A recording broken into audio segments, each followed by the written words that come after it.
வணக்கம். மாநில செய்திகள் வாசிப்பவர் ரெங்கநாதன்.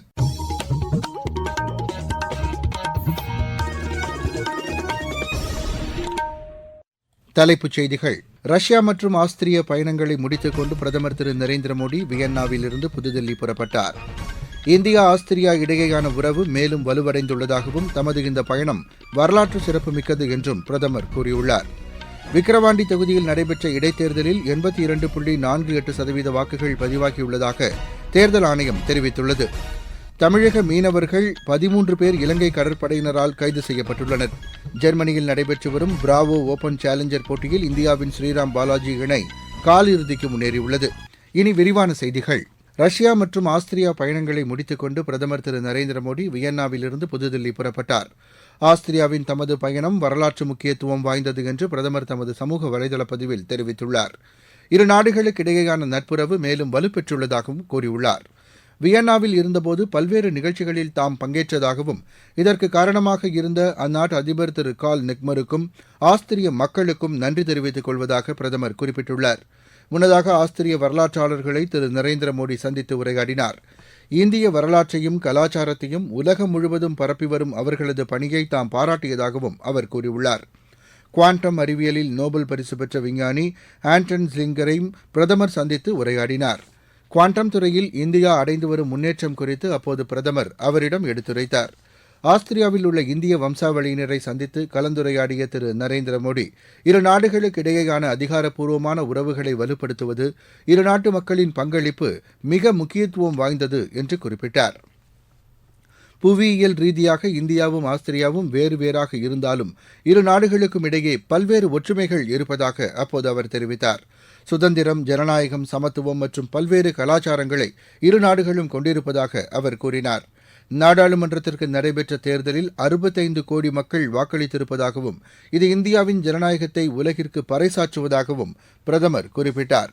இந்தியா அமைதியையும் வளர்ச்சியையுமே எப்போதும் விரும்புவதாகவும் 41 ஆண்டுகளுக்கு பின் இந்திய பிரதமர் ஒருவர் ஆஸ்திரியா வருகை தந்துள்ளது இரு நாடுகளுக்கும் இடையேயான நல்லுறவை வலுப்படுத்தும் என்றும் திரு நரேந்திர மோடி நம்பிக்கை தெரிவித்தார்.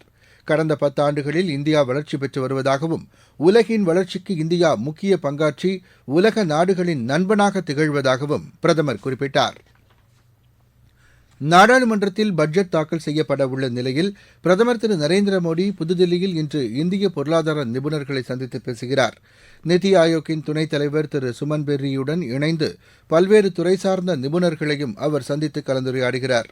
நாடாளுமன்றத்தில் பட்ஜெட் கூட்டத்தொடர் வரும் 22ஆம் தேதி தொடங்குகிறது. 23ஆம் தேதி மத்திய நிதியமைச்சர் திருமதி நிர்மலா சீதாராமன் 2024-25ஆம் நிதியாண்டிற்கான பட்ஜெட்டை தாக்கல் செய்கிறார். நாட்டில் மாவட்ட தலைநகரங்களில் உள்ள மருத்துவமனைகள் மருத்துவக் கல்லூரிகளாக மாற்றப்படும்போது மத்திய அரசின் நிதியுதவி தொடர்ந்து வழங்கப்படும் என்று மத்திய சுகாதாரத்துறை அமைச்சகம் தெளிவுபடுத்தியுள்ளது. இது தொடர்பாக மத்திய சுகாதாரத்துறை செயலாளர் திரு அபூர்வ சந்திரா மாநிலங்கள் மற்றும் யூனியன் பிரதேசங்களுக்கு கடிதம் அனுப்பியுள்ளார். நாட்டில் உள்ள 157 மருத்துவமனைகளில் 108 மருத்துவக் கல்லூரிகளாக தரம் உயர்த்தப்பட்டுள்ளதாக அவர் கூறியுள்ளார். 2024ஆம் ஆண்டு முதல் மருத்துவமனைகள் மேம்படுத்தும் பணி நடைபெற்று வருவதாகவும் இதற்கான மத்திய அரசின் நிதி தடையின்றி வழங்கப்பட்டு வருவதாகவும் அவர் தெரிவித்துள்ளார்.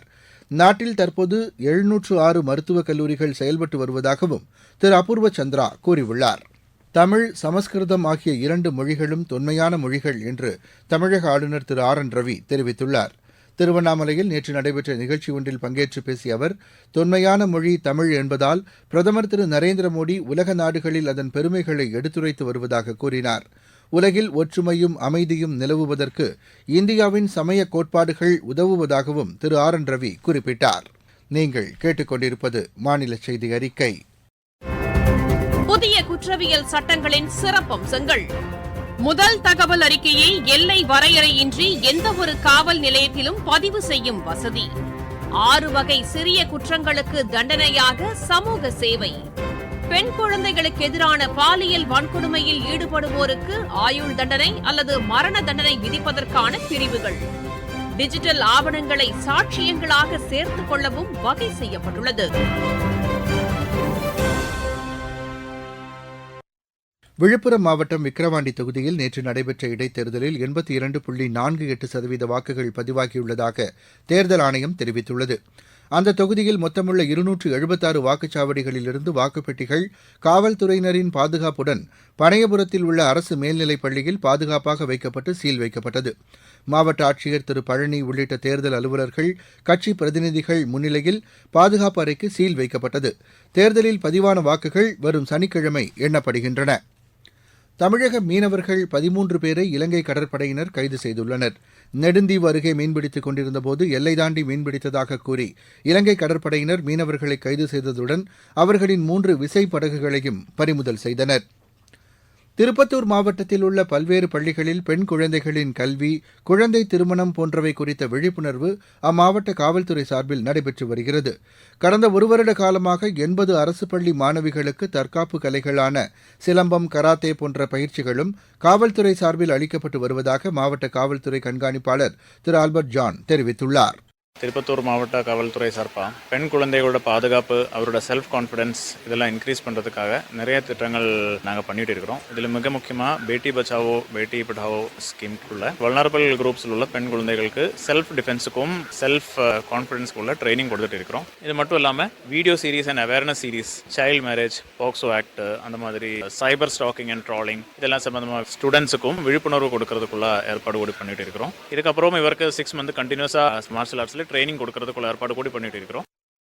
நாமக்கல் மாவட்டம் கொல்லிமலையில் தமிழக அரசின் சார்பில் இம்மாதம் 17 மற்றும் 18 தேதிகளில் வல்வில் ஓரி விழா நடைபெறுகிறது. இந்த விழாவில் சுற்றுலாப் பயணிகளை கவரும் விதத்திலான மலர் கண்காட்சி உள்ளிட்டவற்றை நடத்துவதற்கான முன்னேற்பாட்டு பணிகள் குறித்து ஆட்சியர் திருமதி உமா தலைமையில் ஆய்வுக் கூட்டம் நடைபெற்றது. இந்த விழாவின்போது வனத்துறை சார்பில் பிளாஸ்டிக் ஒழிப்பு விழிப்புணர்வு மற்றும் தூய்மைப் பணிகள் மேற்கொள்ளப்பட உள்ளதாக எமது செய்தியாளர் தெரிவிக்கிறார். நாமக்கல் மாவட்டம் கொல்லிமலையில் வருகின்ற ஆடி மாதம் 17, 18 ஆகிய 2 நாட்கள் மாவட்ட நிர்வாகத்தின் சார்பில் வல்வில்லூரி விழா, சுற்றுலா விழா, மலர் கண்காட்சி விழா ஆகிய விழாக்கள் மிகச் சிறப்பாக கொண்டாடப்படுவதற்கான அனைத்து முன்னேற்பாட்டு பணிகளும் தொடங்கப்பட்டுள்ளன. கடையெழு வள்ளல்களில் ஒருவரான வல்வில்லூரியை போற்றிடும் வகையில் இந்த விழாக்கள் 2 நாட்கள் நடைபெறுகிறது. காவல், வனம், ஊரக வளர்ச்சி முகமை, மகளிர் திட்டம் உள்ளிட்ட அரசு துறைகளின் சார்பில் கண்காட்சி அரங்குகள் இந்த நிகழ்ச்சியில் அமைக்கப்படும். இந்த விழாவினை பசுமை திருவிழாவாக மிகச்சிறப்பாக நடத்திட அனைத்து துறைகளின் சார்பில் ஒருங்கிணைந்த பணிகள் மேற்கொள்ளப்பட்டு வருகின்றன. வனத்துறையினர் கொல்லிமலை மலைப்பாதையில் பிளாஸ்டிக் ஒழிப்பு விழிப்புணர்வு பணிகள், மலைப்பாதை மற்றும் பிற முக்கிய இடங்களில் மாபெரும் தூய்மை பணிகளையும் மேற்கொள்ள உள்ளனர். பள்ளி மாணவ மாணவிகளின் சார்பில் 2 நாட்களும் மாபெரும் கலை நிகழ்ச்சிகள் நடத்தவும், வில்வித்தை போட்டிகள் நடத்தவும் ஏற்பாடுகள் செய்யப்பட்டுள்ளன. நாமக்கல் மாவட்ட செய்தியாளர் எஸ். கண்ணன். இருவரிச் செய்திகள். இலங்கையின் அரசியல் சாசனத்தை திருத்துவதற்கு அந்நாட்டு அமைச்சரவை ஒப்புதல் அளித்துள்ளது. அமெரிக்க இந்திய வர்த்தக கவுன்சிலின் தூதுக்குழு செயல் துணைத் தலைவர் திரு எட்வர்ட் நைட் மத்திய இணையமைச்சர் திரு ஜிதேந்திர சிங்கை புதுதில்லியில் சந்தித்து பேசினார். வங்கக்கடல் பகுதியில் அமைந்துள்ள நாடுகளின் வெளியுறவுத்துறை அமைச்சர்கள் நிலையிலான கூட்டம் புதுதில்லியில் இன்று நடைபெறுகிறது. திரிபுரா மாநிலத்தில் பஞ்சாயத்து தேர்தல்கள் குறித்த அறிவிப்பு இன்று வெளியிடப்படுகிறது. உத்தரப்பிரதேச மாநிலத்தில் கனமழை மற்றும் வெள்ளம் காரணமாக இதுவரை 22 பேர் உயிரிழந்துள்ளதாக அம்மாநில அரசு தெரிவித்துள்ளது. மும்பையில் பெய்து வரும் கனமழை காரணமாக சாலை மற்றும் ரயில் போக்குவரத்து பாதிக்கப்பட்டுள்ளது. பாஸ்போர்ட் சேவை வழங்குவதில் மக்களுக்கு உதவுவதற்காக சென்னை அண்ணா சாலையில் உள்ள மண்டல பாஸ்போர்ட் அலுவலகத்தில் மே ஐ ஹெல்ப் யூ வசதி ஏற்படுத்தப்பட்டுள்ளது. தேனி மாவட்டத்தில் உணவுப் பொருள் வழங்கல் துறை பொதுமக்கள் குறைதீர்க்கும் முகாம் வரும் சனிக்கிழமை நடைபெறும் என ஆட்சியர் திருமதி சஜீவனா தெரிவித்துள்ளார். கன்னியாகுமரி மாவட்டம் அகஸ்தீஸ்வரம் வட்டம் ஈத்தாமொழி ஊராட்சி பகுதியில் நடைபெற்ற மக்கள் தொடர்பு முகாமில் பயனாளிகளுக்கு பட்டா மற்றும் நலத்திட்ட உதவிகளை ஆட்சியர் திரு பி என் ஸ்ரீதர் வழங்கினார்.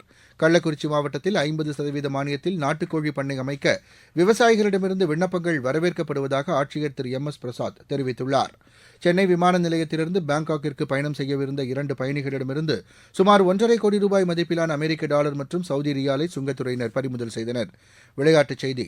ஜெர்மனியில் நடைபெற்று வரும் பிராவோ ஓபன் சேலஞ்சர் போட்டியில் இந்தியாவின் ஸ்ரீராம் பாலாஜி, ஈக்வடாரின் கோன்சாலோ எஸ்கோபார் இணை காலிறுதிக்கு முன்னேறியுள்ளது. நேற்று நடைபெற்ற ஆடவர் இரட்டையர் பிரிவு காலிறுதிக்கு முந்தைய சுற்று ஆட்டத்தில் இந்த இணை பொலிவிய இணையை 6-3, 6-0 என்ற நேர் செட்களில் வென்றது. ஆடவர் ஒற்றையர் பிரிவில் இந்தியாவின் சுமித் நாகல் அர்ஜென்டினாவின் பெட்ரோ சச்சினிடம் தோல்வியடைந்தார். மீண்டும் தலைப்புச் செய்திகள். ரஷ்யா மற்றும் ஆஸ்திரிய பயணங்களை முடித்துக் கொண்டு பிரதமர் திரு நரேந்திர மோடி வியன்னாவிலிருந்து புதுதில்லி புறப்பட்டார். இந்தியா ஆஸ்திரியா இடையேயான உறவு மேலும் வலுவடைந்துள்ளதாகவும் தமது இந்த பயணம் வரலாற்று முக்கியத்துவம் வாய்ந்தது என்றும் பிரதமர் கூறியுள்ளார். விக்கிரவாண்டி தொகுதியில் நடைபெற்ற இடைத்தேர்தலில் 82.48% வாக்குகள் பதிவாகியுள்ளதாக தேர்தல் ஆணையம் தெரிவித்துள்ளது. தமிழக மீனவர்கள் 13 பேர் இலங்கை கடற்படையினரால் கைது செய்யப்பட்டுள்ளனர். ஜெர்மனியில் நடைபெற்று வரும் பிராவோ ஓபன் சேலஞ்சர் போட்டியில் இந்தியாவின் ஸ்ரீராம் பாலாஜி இணை காலிறுதிக்கு முன்னேறியுள்ளது. இத்துடன் இந்த செய்தி அறிக்கை நிறைவடைந்தது.